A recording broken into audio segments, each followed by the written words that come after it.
David n'était qu'un berger dans son enfance. Il était le plus jeune de 8 frères. Je me demande quelle fut la scolarité de David. Il n'eut certainement pas la possibilité de s'asseoir au pied d'un homme comme Gamaliel, ou comme Élie le sacrificateur, ou même Samuel le prophète. Il devait être dans les montagnes pendant des semaines, conduisant ses brebis de lieu en lieu à la recherche de verts pâturages et d'eau paisible, influencé par son occupation. Ses premières pensées semblent avoir été «L'Éternel est mon berger, je ne manquerai de rien». Psaume 23, 1. Le psaume de David indique qu'il était toujours conscient de la présence de Dieu. Il fabriquait ses propres instruments à cordes, comme les harpes. Il devait aussi avoir des cymbales retentissantes. Il composait ses propres chants, les mettait en musique et les chantait très certainement à l'ombre d'un arbre. Combien devait-il être heureux? Bien qu'il ne fût qu'un berger, l'Éternel était avec lui. Voyons comment il allait et devenait de plus en plus grand. David devenait de plus en plus grand et l'Éternel, le Dieu des armées, était avec lui, de Samuel 5, 10. Lorsque David grandit, il affronta Goliath. Ensuite, il fut appelé à combattre les ennemis d'Israël. Puis, il fut appelé à devenir roi. À chaque nouvelle expérience, il chantait un nouveau cantique, psaume 96, 1.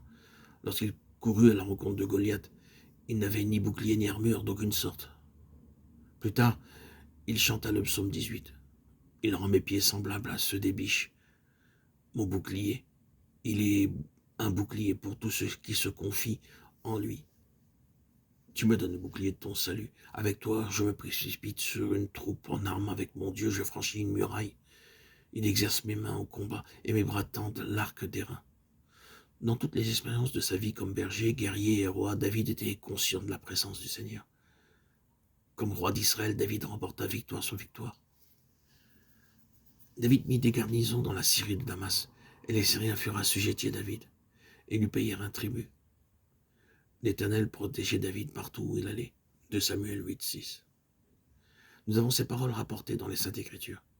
David devenait de plus en plus grand, et l'Éternel, le Dieu des armées, était avec lui. 2 Samuel 5, 10. David savait cela et chantait « Je deviens grand par ta bonté » psaume 18, 35. Si le Seigneur est avec nous, comme il le fut avec David, nous aussi nous deviendrons grands. Quoi qu'il en soit, ne pensez-vous pas qu'il y ait quelques conditions à remplir pour que Dieu soit avec nous? La parole de Dieu déclare « Deux hommes marchent-ils ensemble sans s'être concertés » Amos 3, 3. Si vous désirez que le Seigneur soit avec vous, vous devez d'abord être en accord avec lui. Vous devez d'abord vous repentir de vos péchés et naître de nouveau. Deuxièmement, vous devez passer suffisamment de temps avec le Seigneur dans la communion, la prière et la méditation de sa parole. Et troisièmement, vous devez être capable d'entendre le Seigneur vous parler. Quatrièmement, vous devez désirer lui obéir dans tout ce qu'il dit. Est-il facile de faire toutes ces choses? Oui, parce que le Seigneur lui-même vous aidera à les accomplir. Sans moi, vous ne pouvez rien faire. Jean 15, 5. Disons, comme l'apôtre Paul, je puis tout par celui qui me fortifie, Philippiens 4, 13. N'est-il pas déplorable que beaucoup de gens ne passent pas un temps suffisant avec le Seigneur? Ils sont trop occupés par leur travail ou les tâches de la maison. Ils ne peuvent donner que quelques minutes pour la prière et la méditation.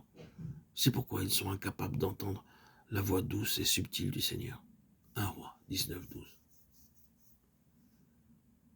Que le Seigneur nous aide à le rechercher avec diligence, afin qu'il soit avec nous, comme il fut avec David.